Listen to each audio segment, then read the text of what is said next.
Weazel News. Breaking news. Citizens of Los Santos and the greater San Andreas region celebrate the complete and total collapse of the Vanturas Cartel.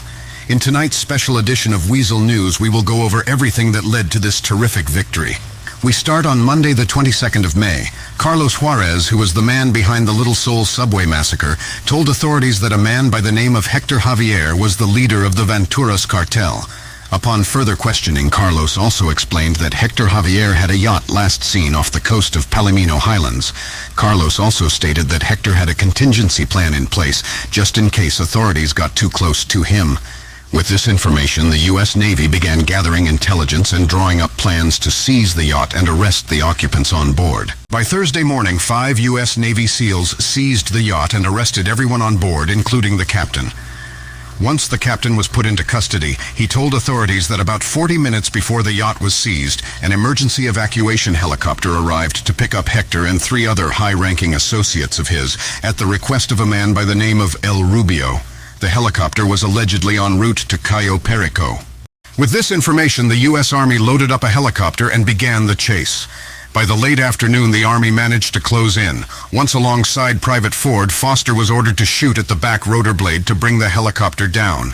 After Private Foster fired a full magazine, the back rotor was completely destroyed, and Hector's helicopter lost control and fell into the ocean. The 2 Navy divers on board then rappelled into the water to arrest Hector and his associates. Once the divers entered the water, they realized that Hector and the others failed to escape. The pilot marked the last known location of the downed helicopter and then flew to the USS Lexington. Once the USS Lexington received the coordinates of the downed helicopter, the captain announced the ship's next destination and ordered full throttle. Around 1:30 a.m. on Friday, the USS Lexington had arrived at the crash site and began a massive search operation. The Navy sent out a flotilla of small boats with divers and Army soldiers on board.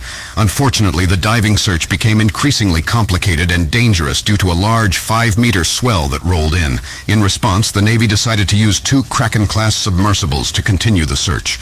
At around 8 a.m., the 6-hour search had concluded with the confirmation that Hector Javier and his associates had drowned. After the news broke that Hector Javier was the leader of the Vanturas Cartel, police forces around the United States seized his quote-unquote legitimate businesses after they were revealed to be a major money laundering operation.